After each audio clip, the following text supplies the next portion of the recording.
Magical equilibrium. Supreme intelligence is necessarily reasonable. God, in philosophy, may be only a hypothesis, but he is a hypothesis imposed by good sense on human reason. To personify the absolute reason is to determine the divine ideal. Necessity, liberty and reason, these are the great and supreme triangle of the Kabbalists, who name reason Kether, necessity Chokmah, and liberty Bina, in their first or divine triad. Fatality, will and power, such as the magical triad, which corresponds in things human to the divine triad. Fatality is the inevitable sequence of effects and causes in a determined order. Will is the directing faculty of intelligent forces for the conciliation of the liberty of persons with the necessity of things. Power is the wise application of will which enlists fatality itself in the accomplishment of the desires of the sage. When Moses smote the rock, he did not create the spring of water, he revealed it to the people, because occult science had made it known to himself by means of the divining rod. It is in like manner with all miracles of magic. A law exists, which is ignored by the vulgar and made use of by the initiate. Occult laws are often opposed diametrically to common ideas.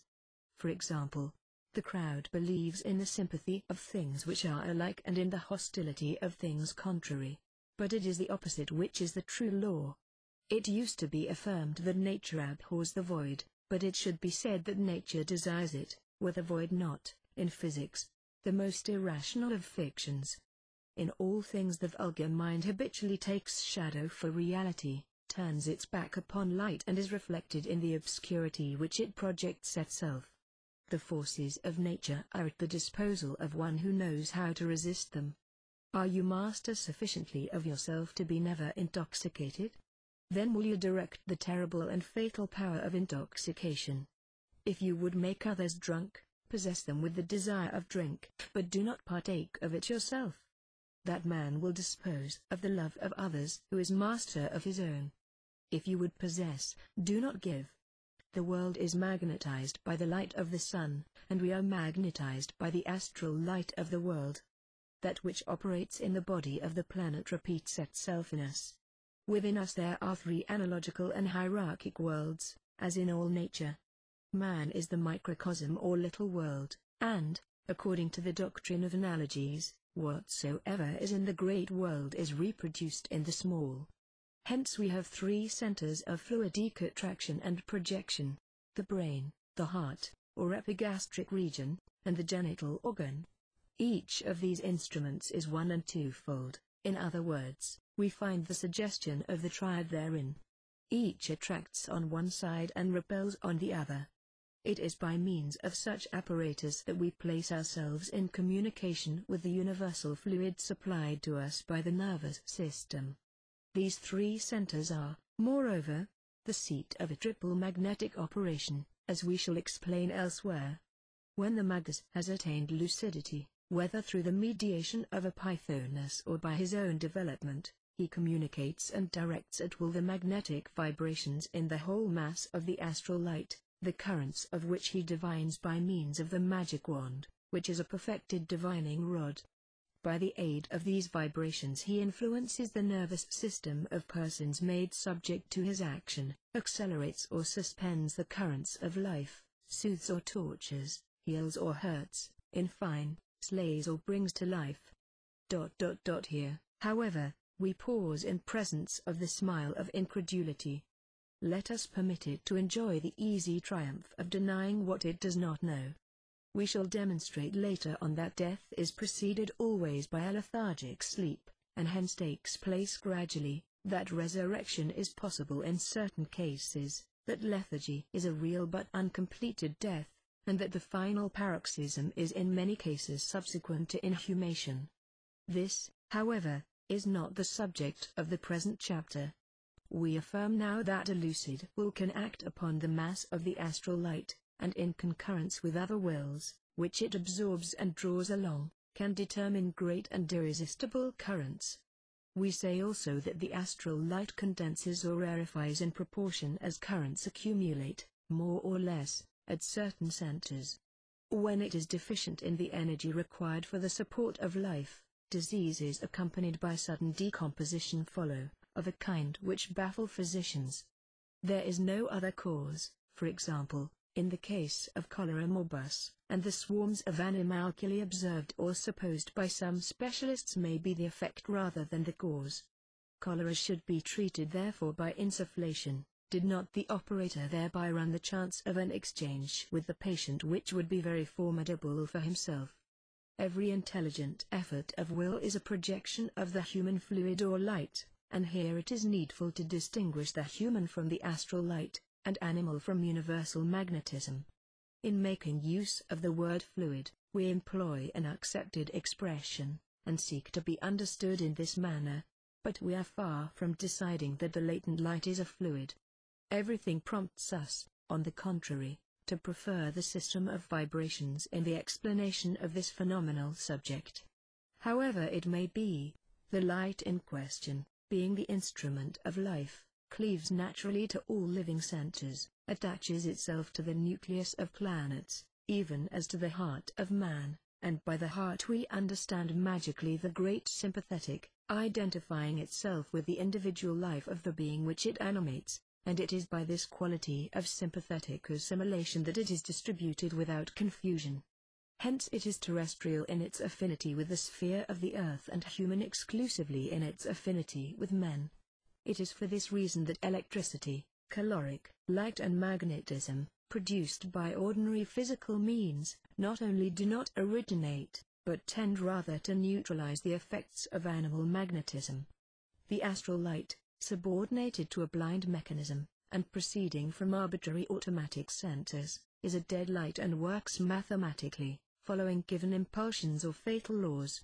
The human light is fatal only to the ignorant, performing chance experiments. In the seer it is subjected to intelligence, submitted to imagination and dependent on will. This light, continually projected by the will, constitutes the personal atmospheres of Swedenborg. The body absorbs what environs it and radiates perpetually by projecting its influences and invisible molecules. It is the same with the spirit, so that this phenomenon, by some mystics termed respiration, has really the influence, both physical and moral, which is assigned to it. It is undoubtedly contagious to breathe the same air as diseased persons, and to be within the circle of attraction and expansion which surrounds the wicked. When the magnetic atmosphere of two persons is so equilibrated that the attractive faculty of one draws the expansive faculty of the other, a tendency is produced which is termed sympathy, then imagination, calling up to it all the rays or reflections analogous to that which it experiences, makes a poem of the desires which captivate will, and if the persons differ in sex, it occasions in them, or more commonly in the weaker of the two, a complete intoxication of the astral light, which is termed passion par excellence, or love. Love is one of the great instruments of magical power, but it is categorically forbidden to the magus, at least as an intoxication or passion. Woe to the Samson of the Kabbalah if he permit himself to be put asleep by Delilah. The Hercules of science, who exchanges his royal scepter for the distaff of Omphale, will soon experience the vengeance of Deianira, and nothing will be left for him but the pyre of Mount Etna, in order to escape the devouring folds of the coat of Nessus. Sexual love is ever an illusion, for it is the result of an imaginary mirage. The astral light is the universal seducer, typified by the serpent of Genesis. This subtle agent, ever active, ever vigorous, ever fruitful in alluring dreams and sensuous images, this force, which of itself is blind and subordinated to every will, whether for good or evil, this ever-renewing circulus of unbridled life, which produces vertigo in the imprudent, this corporeal spirit, this fiery body, this impalpable omnipresent ether, this monstrous seduction of nature, how shall we define it comprehensively and how characterize its action? To some extent indifferent in itself, it lends itself to good as to evil, it transmits light and propagates darkness. It may be called equally Lucifer and Lucifuge. It is a serpent but it is also an aureole, it is a fire, but it may belong equally to the torments of Infernos or the sacrifice of incense offered up to heaven. To dispose of it, we must, like the predestined woman, set our foot upon its head. In the elementary world, water corresponds to the Kabbalistic woman and fire to the serpent. To subdue the serpent, that is, to govern the circle of the astral light, we must place ourselves outside its currents. In other words, we must isolate ourselves. For this reason Apollonius of Tyana wrapped himself completely in a mantle of fine wool, setting his feet thereon and drawing it over his head. Then he bent his back in semicircular fashion, and closed his eyes, after performing certain rites, probably magnetic passes and sacramental words, designed to fix imagination and determine the action of will.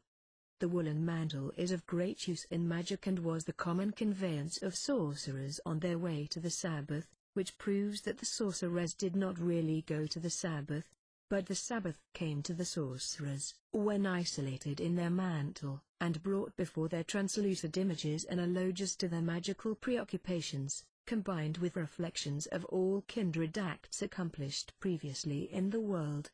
This torrent of universal life is represented also in religious doctrines by the expiatory fire of hell. It is the instrument of initiation, the monster to be overcome, the enemy to subdue. It is this which brings to our evocations and to the conjurations of Gothic magic such swarms of Lavian phantoms. Therein are preserved all the fantastic and fortuitous assemblages of forms which people our nightmares with such abominable monstrosities. To be sucked down by this whirling stream is to fall into abysses of madness, more frightful than those of death. To expel the shades of this chaos and compel it to give perfect forms to our thoughts, this is to be a man of genius, it is to create, it is to be victorious over hell.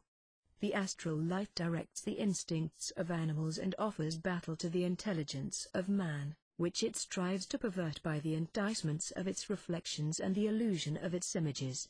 It is a fatal and inevitable operation, directed and made still more calamitous by elementary spirits and suffering souls, whose restless wills seek out sympathies in our weakness and tempt us, but not so much to destroy us as to win friends for themselves.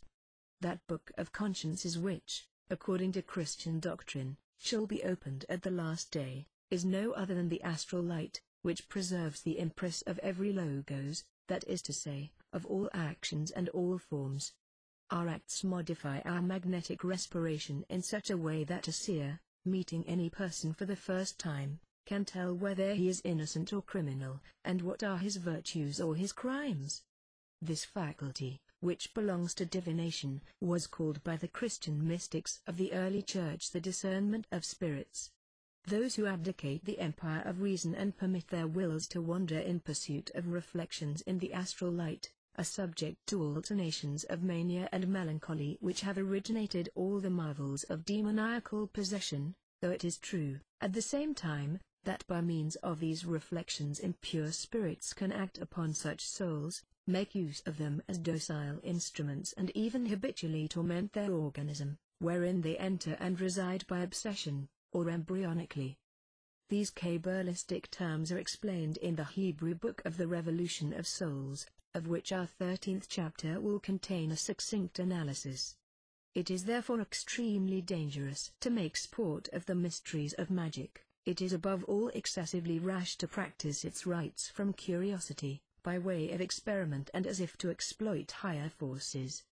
The inquisitive who, without being adepts, busy themselves with evocations or occult magnetism, are like children playing with fire in the neighborhood of a cask of gunpowder. Sooner or later they will fall victims to some terrible explosion. To be isolated from the astral light, it is not enough to envelop oneself in a woolen fabric, we must also, and above all, impose absolute tranquility on mind and heart. We must have quitted the world of passions and be assured of perseverance in the spontaneous operations of an inflexible will. We must reiterate frequently the acts of this will, for, as we shall see in the introduction to the ritual, it is by acts only that confidence is assured to the will, as the power and perpetuity of religions depend on their rites and ceremonies. There are intoxicating substances, which, by increasing nervous sensibility, exalt the power and consequently the allurements of astral representations, by the same means, but pursuing a contrary course, Spirits may be terrified and disturbed. These substances, of themselves magnetic and magnetized further by operators, are what people term filters and enchanted potions. But we shall not enter here upon this dangerous aspect of the practice, which Cornelius Agrippa himself terms venomous magic. It is true that there are no longer pyres for sorcerers, but always, and more than ever, are there penalties dealt out to malefactors. Let us confine ourselves therefore to stating, as the occasion offers, the reality of such power. To direct the astral light we must understand also its twofold vibration, as well as the balance of forces termed magical equilibrium, expressed in the Kabbalah by the Sinari. Considered in its first cause, this equilibrium is the will of God, it is liberty in man and mathematical equilibrium in matter. Equilibrium produces stability and duration. Liberty generates the immortality of man, and the will of God gives effect to the laws of eternal reason. Equilibrium in ideas is reason and in force is power. Equilibrium is exact, fulfill its law, and it is there, violate it, however slightly, and it is destroyed.